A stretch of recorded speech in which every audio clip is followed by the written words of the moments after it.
Hello and welcome to this week's track guide for the Dallara IR-18. This is for the Open series. We're going to Suzuka this week. And before I say anything else about the track, I'll just let you guys check out the lap. Then we'll go over the setup briefly, and then I'll go on a corner by corner basis. And finally, at the end of the video, I'll look into the tire choices and pit stop strategies you could go for. So yeah, let's check it out.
Moving on to setups, this is something that always comes up when we're talking about Open Series, and the IR-18 is no exception.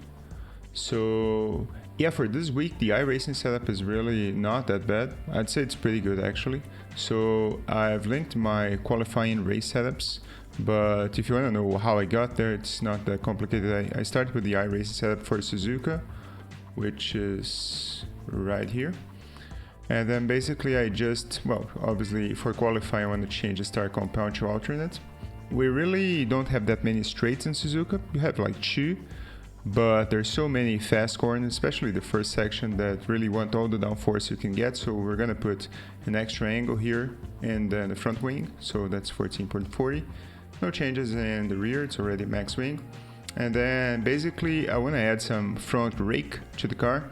Basically I want to get to like 44% or something in terms of front downforce, so I can just down this 15 millimeters or something, and yeah, like 23.9, maybe 15.1, something like that. All right, so 44% is what I'm aiming here, having the front of the car a bit lower than the back. No changes to chassis except for fuel, right? So in race conditions you'll have 70 liters. And for qualifying, I think that 15 is quite enough for an out lap and then 2 fast laps. So 15.3 liters. You can convert that to gallons if you'd so like. Generally, the first lap of the soft tire is more performant than the second one, so it's kind of hard to beat your first lap time in the second qualifying lap. But if you have an off track or some sort of contact, it's nice to have the extra fuel. And one more change is that we, for some reason, it's set for 4 in the front and 2 in the rear as for ARBs. This is quite strange. I usually see either 6.1 or 5.1 in most all road tracks, so I think 5.1 is okay. You can experiment with 6.1 as well. I don't know why this is the default in the setup. I think that 5.1 feels a bit better. No changes to dampers, really. I have no idea how to work this, to be honest with you. In terms of drivetrain, you maybe want to fiddle a little bit with the gearbox if you don't like the gearing. But one thing that I think is very useful for each change is the ramp angle and preload. So in terms of the differential, I'd like the car to not be as reactive when I go on throttle.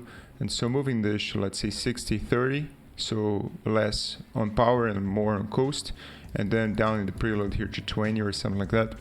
is good because on the hairpin and on spoon, the car reacts slower when you go for the throttle, and then you probably have less likelihood of spinning. So yeah, that's about it. Like these two changes here. On chassis, we just changed the front and rear ARBs and fuel, and then front aero pretty much. To be honest with you, in terms of setups, these are the three things that I changed pretty much at all. I have no idea how to do the suspension or the dampers, but to be honest, this is usually enough to be quite competitive. And now we're gonna go corner by corner and see what we can check out here. So basically we're coming full bore down the straight at 4th gear. Right before the start finish, I'm gonna upshift into 5th. And we're going all the way up until first corner here. Alright, so here coming up you can see there's this kind of access road or something right by the 15-meter board. So this is my cue for turn-in. So basically I want to turn in as I cross, while the front wheel crosses this part of the road there. And as we move, I'm gonna slightly tap the brakes, not too much, I guess like 30-40%. We'll have to look at the graph up in there, and go from 6th gear to 2nd, and we're gonna move to the outside of the first corner. So let's see that happening.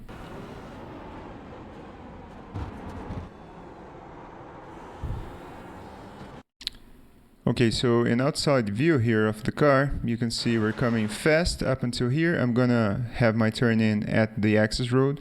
You're gonna aim for the inside curb. You don't need to be right by it really, but as you move, you're gonna brake and downshift slowly. Don't go too fast on the downshift. There's no need. And here, in the midpoint of the corner, you want your right side tire to go up to the white line max. If you go over that, if you go to the curb with the right side tires of your car, you're going to get an off track. And yeah, that's basically it. And then you have to be really patient here. You're going to downshift by this point, give or take. And then you're going to have to wait up until a point where you know that if you go full throttle, the car is not going to go out. And this is very easy to misjudge, right? So maybe you think, all right, I'm good, and then you go full throttle and then you just go outside the track. So yeah, try to avoid that. So as you can see there in the throttle, if you rewind a little bit, you see I don't go 100% all the way. I just go to maybe 70-80%. And once I know that, okay, I'm good, and then we go from there. Right, back into cockpit view, let's look at the S section, and then this is kind of this is a section that is kind of hard to have really breakpoints and references because it's very fast flowing, and really you don't want to sacrifice any one particular corner for the next, except for the final one, because obviously you have a straight section. So approaching here, you want to go to the right side of the track as much as you can, taking care to not go into the grass, otherwise you're going to go straight ahead to the barriers. And then I'm in 4th gear here. If we're talking race conditions, probably I won't upshift to 4th, so I'll be in 3rd here. And then you want to move in a swift motion to the left. Don't brake yet. You probably want to ease off a little bit on the throttle and just control the car. Be very careful with the inside left curb there because it kind of upsets the car. So don't go too much above it. Okay. And next up, basically, if you look at the graph, you see that this is just a bunch of throttle control here. So you just accelerate and then don't compromise your line too much for the next corner and for the next one up until the last one. So let's see this in motion.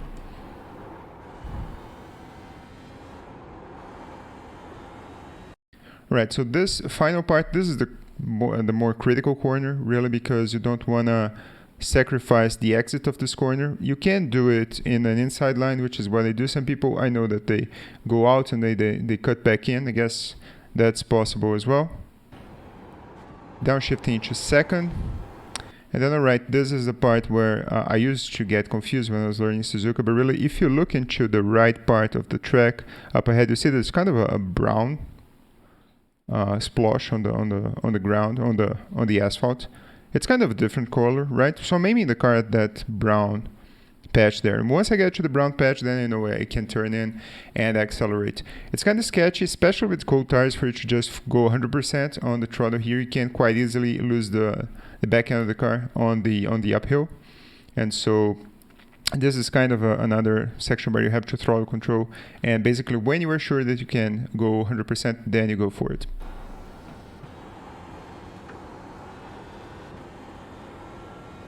It's very frequent that I myself make the mistake of just accelerating too much here and then going right off the track. And if you go off the track, it's very hard to recover the car, to be honest with you. And since it is a B series, there's no fast repairs, it's better being safe than sorry here, I'd say. So let's see this section in outside view as well. All right, let's go.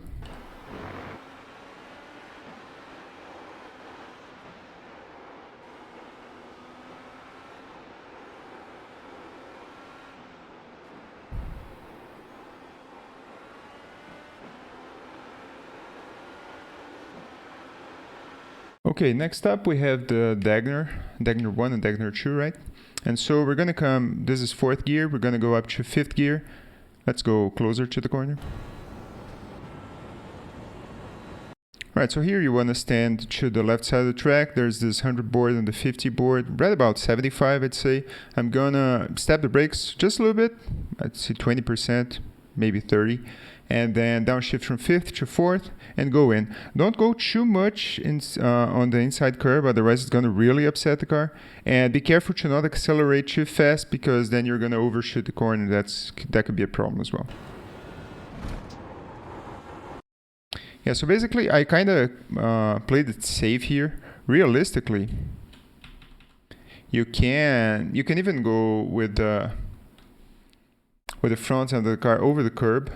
I wouldn't advise you going over the AstroTurf there, or even the dark green or the light green AstroTurf, because that usually ends up in an off track for you. The right hand side tires of the car can go up until the white line over there, but this is a corner that's not that good to be too greedy, because it's quite easy to make a mistake, and the car can bottom out in the corner if you go too far to the left, and then you lose a lot of braking ability, and maybe you just go straight up and hit the barrier right up there. So yeah, just be careful, maybe especially in race conditions. Maybe in qualifying you crash, I mean, that's okay, but in race conditions you have to complete 35 laps. Don't be too greedy, just take what you can get here. And now we're going to Dagner 2. Okay, so coming up to the corner, there's the left-hand side curb as we'll approach it, like right now. So if you imagine the left curb, I'm aiming at the middle point of it, pretty much. This is kind of few, right? But you can imagine the middle point of that curb. That's going to be our turn-in point and also brake point. Well, actually brake point, and then a little bit later is going to be the turn-in point. I'm going to go from 4th to 2nd gear and try to decelerate the car just enough so I can make the corner and not overshoot.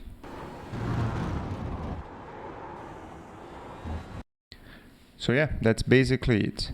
In terms of overshooting, this is fine. So if the halo here, the halo part here, the middle of the car is over the dark green patch, that's okay. If you go over to the left to the light green AstroTurf, then that's gonna be an off track. So this is cutting it really, really close. As you can see here from the outside cam, I'm pretty much at like the absolute max that you can go.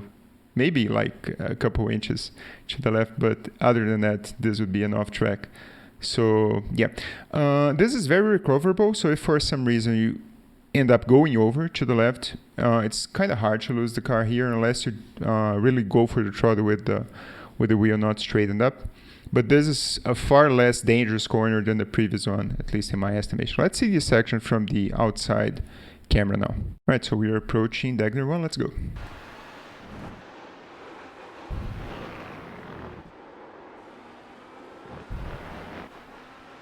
Right, approaching the hairpin. Now the hairpin is a hard corner because it's hard to optimize the setup for this very slow speed corner and also the high speed corners and the rest of the circuit.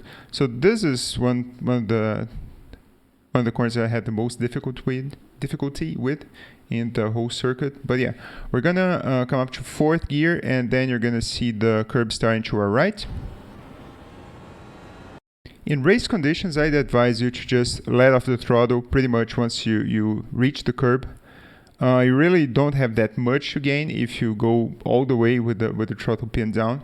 You can gain like maybe half a tenth or something like that, but it makes the car a lot harder to slow down for the hairpin, and you can overshoot it and lose way more time at that. So in race conditions, generally I just let off the throttle once the curb lines with the front right wheel.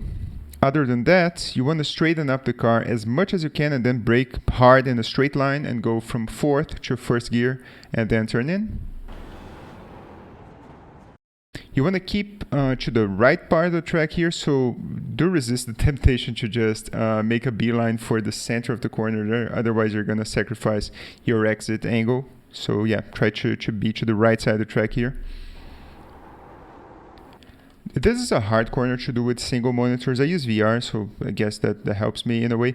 But it's hard for you to know in a single monitor when you're, okay, I'm out of the woods here and I can start accelerating. So here, this is much of a case of repeating and experimenting until you have the feeling, all right, this maybe past this colored red, green, and white fence, I'd say, or tires, I don't know, or maybe the green fence up there. You need some sort of visual indicator that, okay, I'm past the point where I can start accelerating, and then use that as a reference if you are, once again, using a single monitor. But if you have triples or if you have VR, then you can just look and have like a good feel of when to start accelerating.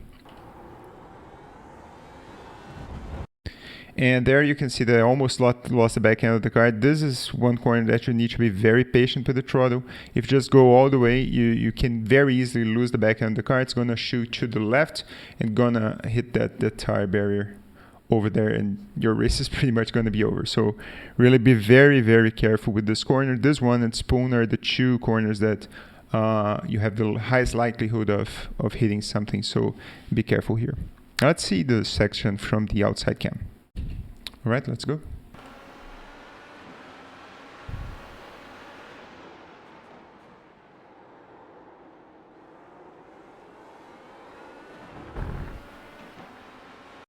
As you can see, there was still a little bit of time in the table there. I could have cut the hairpin a bit closer, but I mean, I guess that's fine. Maybe half a tenth. It's not that critical. And yeah, now we're going to the, well, in my estimation at least, the hardest corner of the circuit, it's Spoon. So let's go. We're gonna go all the way up to fifth, maybe sixth, depending on how well you exited the hairpin. This section is easily flat out. Don't worry about it. You can just worry about keeping the right-hand side of the track here. All right, and coming up, you see there's this, let me go a bit ahead. So there's this access road here to the right, kind of a, I don't know. It's a concrete road, right? So this is my cue to brake and turn in. I'm going to go from fifth, maybe sixth, depending on the hairpin once again. I'm going to go to fourth. Now I've experimented with the Spoon in lots of ways. Maybe I brake more here, and then I try to accelerate a little bit in between the two corners, and then I brake once again. But what I found is most consistent, maybe not the fastest, but most consistent, is just coasting and downshifting. So here I'm going to go to fifth, fourth, and then after the first corner, third, second, line up the car as best as I can and then go for it. So you'll see not really that much input in terms of brakes or in terms of throttle, but really is what I found is more predictable, especially for race setting. I'm sure it's not the fastest. You probably can gain some time in the middle of the corner, accelerating a little bit, or maybe trail braking a little bit to make the car turn faster. But yeah, I mean, this requires experimentation, so you gotta try. Let's see the section ongoing.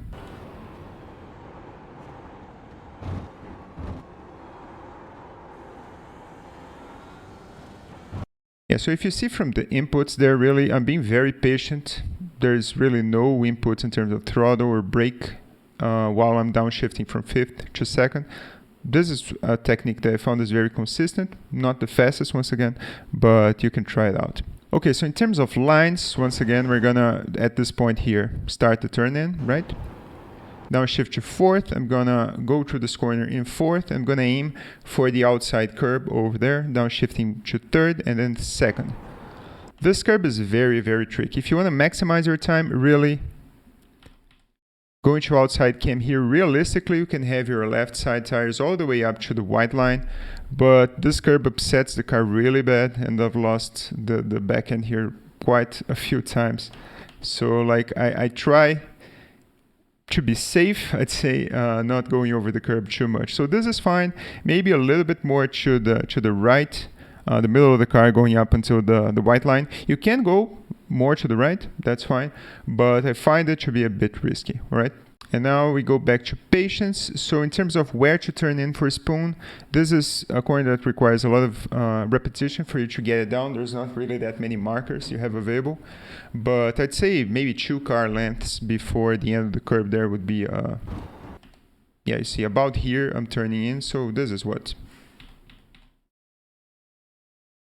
Yeah, I'd say about 2 car lengths, right? Up until the end of the curb, seems like so. And then I'm just coasting here up until the point I know I'll be able to make it out. If you nail this part, this is really good because you're going to have a lot of speed to carry on through the next straight section. So yeah, do try to accelerate as soon as possible, but you also have to be careful at the same time because there's kind of a downhill and the car loses, well, the car gets light, right? Because it's a downhill section. And then if you go too fast, too hard on the throttle, it's very easy to lose the back end here. Happened a lot to me during practice. And so, yeah, I'm being pretty conservative here. You see I have like, what, 30%, 40% power over there. And maybe not the fastest I could be. I'd say I'm losing at least a tenth here. But it's pretty safe, and especially in race conditions, you want to get it home in one piece. Exiting the corner here, you can go all the way to the white line once again with your left side tires. It's not the fastest. So I've experimented going all the way to the right or maybe up to the curb, but I didn't find too much difference between the two approaches. You can also obviously keep all the way into on top of the asphalt, also a possibility. But yeah, just know that you're not gonna easily get an off track here if you overshoot a little bit. If you go all the way over the white line, then obviously you'll get an off track, but pretty hard to do in this corner, to be honest. As you can see here, I'm pretty much over the white line, right? So yeah, let's see this section, the outside cam now. All right, let's go.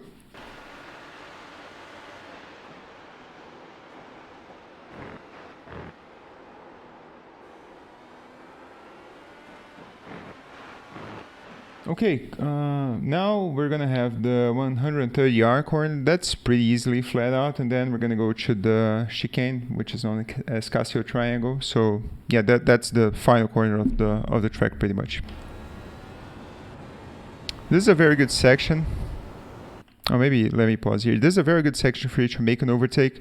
So if you really are trying to overtake someone, the guy is maybe making mistakes in the middle sector or something like that, you can try and really nail your spoon exit, and then you go for the push-up pass and pass him in this sector. The car is really stable under fast cornering. So unlike, for example, GT3, I found it really easy to go too wide in 130R. Oh, if everybody gives each other space, right? And then all the way up to the chicane. So this is a good overtaking spot if you need help with that.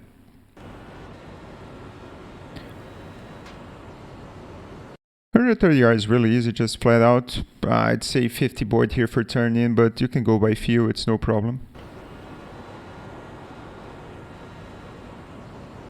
Okay, and coming up to the Casio Triangle, the final chicane, the brake point is going to vary as the race goes on. So this is a qualifying lap, obviously, so I'm going to brake. We have the 150 board and then the 100 board, I'd say like 110, 120.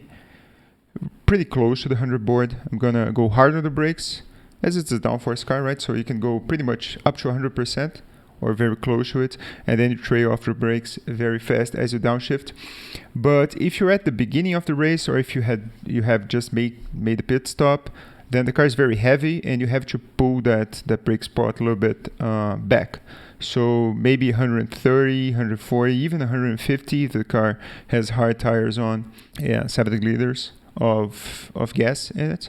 I think 150 is kind of being way too safe, but yeah, make sure you do some at least one full tank stint with each tire type, so you figure out this brake spot here, because it's gonna vary during the race a lot. But now, as you can see, I pretty much started braking now, as you can see by the graph there. If we look here to the cam, actually, well, it's pretty close to the middle, right? So I'd say 125, 120. I think 120 is fair in this scenario. So 120, we're starting to brake very hard. All the way out to first.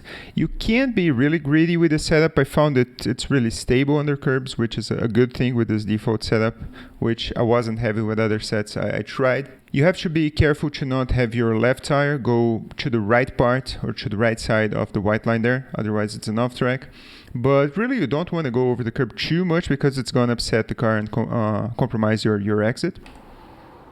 So this is a nice safe line, I'd say, right? Maybe I could go a bit to the right, but otherwise I think this is pretty acceptable. Next up, you maybe want to open up to the right a bit more to carry more. You can accelerate faster, right, as you're going to the straight, but this is okay too. And I don't like going too much over the left curb there. As you can see here, I'm being very conservative. I'm not going too much over the curb because I find that the car, it bounces a little bit as it goes back to the track. And then you have to be very careful going on throttle very fast, because otherwise the car can overshoot or actually turn to the left and just go off track there and you lose a bunch of time. So yeah, I found after experimentation that maybe not going too hard on this curb here is a bit faster because you can go on power earlier. And yeah, once you're here, you're home free pretty much. You can cut pretty close to the curb if you'd like. Be careful to not go too much to the right because you can clip the gravel trap there and lose a little bit of time, but otherwise that is the lap.